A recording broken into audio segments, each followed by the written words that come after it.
اس کو بند کر کے آ جاتے ہیں. پتہ ہے کس قدر گھبراہٹ ہوتی ہے, بہت گھبراہٹ ہوتی ہے. یہ مت سمجھنا کہ مردے کو اب کچھ پتہ نہیں چلتا, یہاں تک کہ حدیث میں ہے تمہارے چلنے کے چپلوں کی آواز تک وہ مردہ سنتا ہے. بولنے کی آواز تو چھوڑے, چلنے کی آواز بھی وہ قبر میں سنتا ہے. ہر چیز, زندوں کے کانوں سے زیادہ کان اس کے تیز سنائی دیتا ہے اس کو. اور جب لوگ چھوڑ کر کے جا رہے ہوتے ہیں وہ اس قدر گھبراہٹ کا شکار ہوتا ہے کہ اس تنگ و تاریک کوٹھری میں پہلی بار اس کو ڈالا گیا ہے. زندگی بھر کبھی اتنے چھوٹے گڑھے میں نہیں سویا. ہاں, اب حضور پاک صلی اللہ علیہ وسلم نے فرمایا ہے, رشتہ داروں کو بھی کہا ہے کہ دفنانے کے بعد تھوڑی دیر بیٹھ جاؤ قبر کے پاس کہ اس کی گھبراہٹ کم ہو. لیکن کون بیٹھتا کون ہے؟ سب کو اپنی جلدی ہے. عزیز لوگ بھی نہیں بیٹھتے, نکل آتے ہیں. بھائی ہوں, باپ ہوں, بیٹے ہوں, سب نکل کر کے آ جاتے ہیں. اللہ ماشاء اللہ نے قرآن پاک میں جو قیامت کے تذکرے فرمائے. امام اعظم ابو حنیفہ صرف سورہ زلزال پڑھتے رہ گئے. عشاء کا وقت آیا, عشاء پڑھی, پھر کھڑے ہو گئے. صرف یہی اذا زلزلت الارض زلزالہا, اسی میں رہ گئے. اتنا روتے تھے, اتنا روتے کہ ان کی داڑھی سے آنسوؤں کا پانی ٹپ ٹپ ٹپ گرنے لگا مسجد کے اندر. آپ کی عمر اس وقت قریب 70 سال کی ہے, قریب 70 سال کی. میں بتاتا ہوں, جس امام اعظم نے 4000 ختم قرآن کیے ہیں, 5 لاکھ حدیثیں انہیں یاد ہیں, 1000 سے زیادہ بڑے بڑے محدث شاگرد پیدا کیے, اور لاکھوں مسائل کا حل بیان کر دیا امت پر. اتنا بڑا احسان ہے. وہ امام اعظم ایک سورہ پڑھ کر کے رات کے وقت کیا کہہ رہے ہیں جانتے ہیں؟ ان کے ایک شاگرد ہیں مسعر, وہ کہتے ہیں میں رات کے وقت جا کر دیکھا میرے استاد ابھی تک کھڑے, مغرب میں جو گئے تھے ابھی تک کھڑے. آدھی رات گزر گئی تو وہ دروازہ کھول کر پیچھے کھڑے ہوئے تو امام اعظم ہاتھ پھیلا کر یوں رو رہے تھے اللہ کی بارگاہ میں کہ اے مولا, قیامت کے دن اگر ابو حنیفہ کی بخشش ہو گئی تو تعجب کی بات ہے, ورنہ مجھ جیسا آدمی بخشے جانے کے قابل نہیں.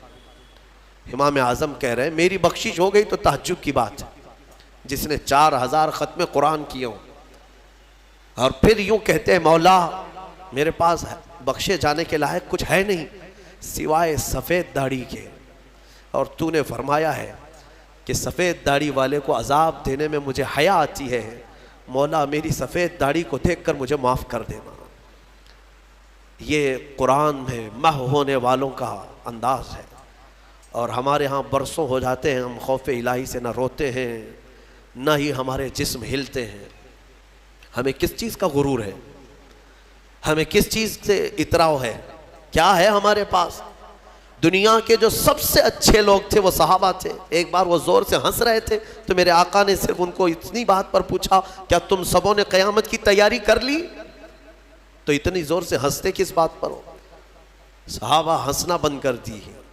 اور ہمارے حال یہ ہے, نہ وضو ڈھنگ کا ہے, نہ قرات ڈھنگ کی ہے, نہ نمازیں ہو پائی ہیں, کچھ نہ ہو کر کے بھی ہمارا سینہ چوڑا کر کے ہم زمین پر گھوم رہے ہیں. اللہ کے خوف سے لرز جاؤ. اور قرآن عظیم کی تلاوت جو بندہ کرتا ہے کثرت سے, اللہ تعالیٰ کا وہ ایسا محبوب ہوتا ہے, ایسا محبوب کہ آپ دیکھنا موت کے وقت بھی اس کے چہرے پر نور طاری ہو جاتا ہے. ہاں, اس کے لبوں پر مسکراہٹ ہوگی.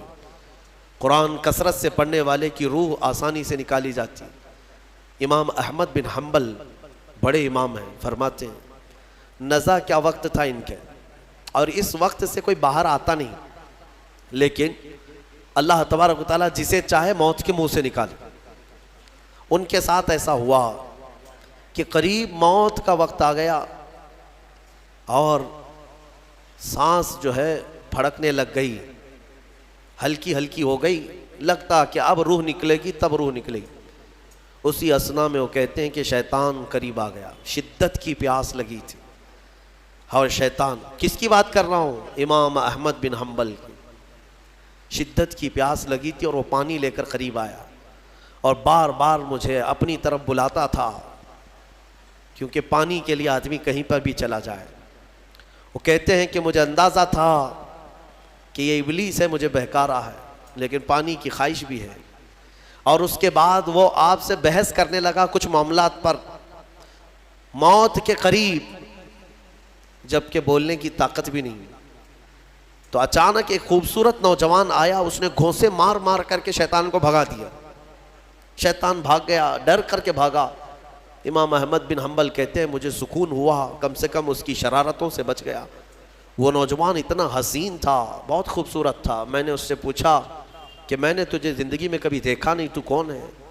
وہ نوجوان کہتا ہے احمد بن حنبل، میں سورہ یاسین ہوں، جس کو تم روزانہ تلاوت کرتے تھے۔ اللہ نے مجھے آج یہ شکل دی اور اس ابلیس کو میں نے مار کر بھگایا کہ تمہاری نزع میں وہ تمہیں گمراہ نہ کر سکے۔ بہرحال یہ کیفیت ان کی ختم ہوئی، آپ نے یہ بیان کیا، پھر بعد میں دوبارہ آپ شاید نزع کے عالم میں گئے اور انتقال ہوا۔ لیکن میرے عزیزو، اندازہ کرو اتنے بڑے امام جن کا حال یہ ہے کہ لاکھوں حدیثوں کے وہ حافظ ہیں، ان کے ساتھ ابلیس اخیر وقت میں ایسے شدت سے گمراہ کرنے کی کوشش کرتا ہے، تو ہمارا اور تمہارا کیا حال ہوگا؟ اگر کوئی چیز اس وقت بچائے گی تو یہ اللہ کا کلام۔ یہاں تک کہ جب قبر میں دفن کر کے لوگ چلے جاتے ہیں تو قبر کے حالات بہت سخت ہیں۔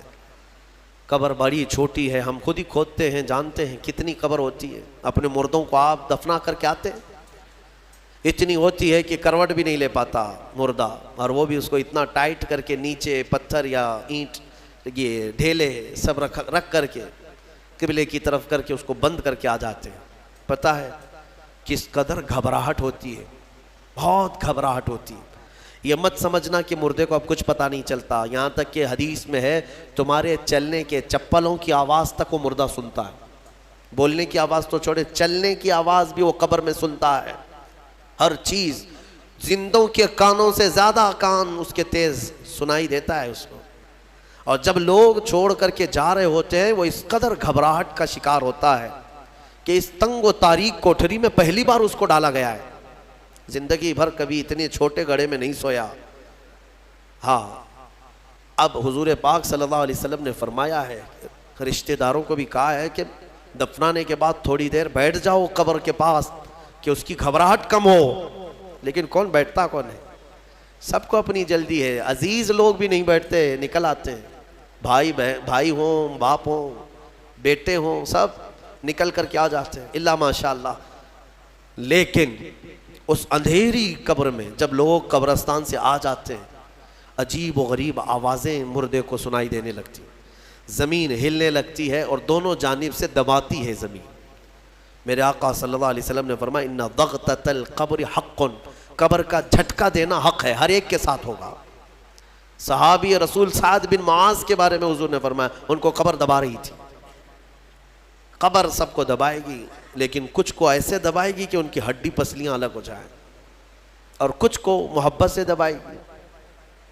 لیکن فرمایا کہ قبر جو ہے اس وقت اندھیری اور پھر عجیب و غریب آوازیں، تنہائی الگ، کوئی نہیں ہے قریب، کوئی نہیں ہے۔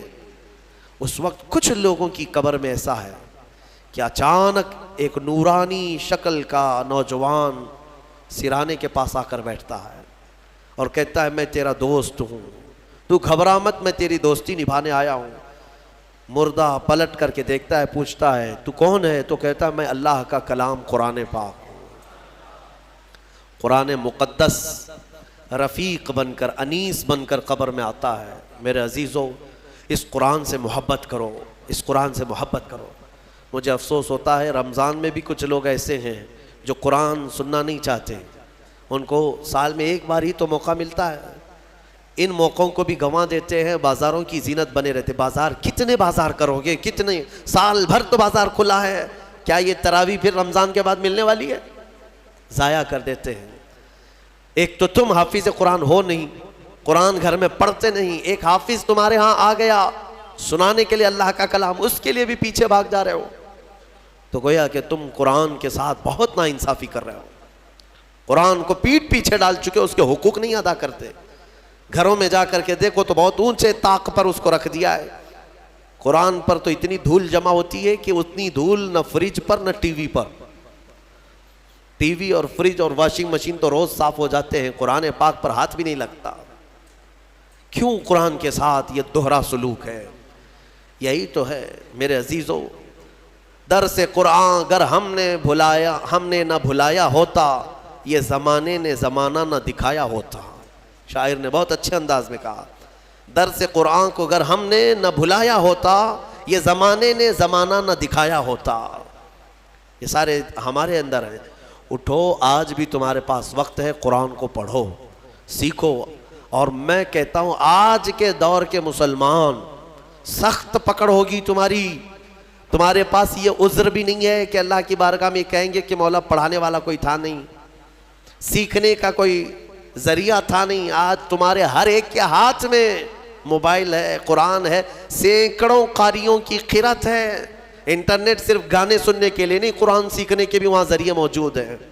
پورے عالم بننے کے مدرسے چل رہے ہیں آن لائن. قرآن پڑھانے والے پڑھا رہے ہیں. لیکن اب عذر تمہارے پاس کچھ بھی نہیں رہے گا. کیا کہو گے؟ کیا کہو گے کہ ہمارے ہاں کوئی عالم نہیں تھا، کوئی حافظ نہیں تھا، پڑھنے کا موقع نہیں ملا؟ نہیں، تمہاری سخت پکڑ ہوگی. تمہارے پاس سب تھا، تم نہیں چاہتے تھے قرآن پڑھنا، تم نہیں چاہتے تھے. میرے عزیزو، قرآن کی طرف آ جاؤ. میں آخر میں یہ بھی کہنا چاہوں گا کہ جو حفاظ قرآن ہوں، میں اپنے متعلق نہیں کہہ رہا ہوں، اپنے متعلق نہیں کہہ رہا ہوں، دیگر جو بھی حفاظ قرآن ہیں ان کا ادب بھی بجا لائیں. اللہ کا کلام ان کے سینے میں موجود ہے. اور آج یہ اس مصلے پر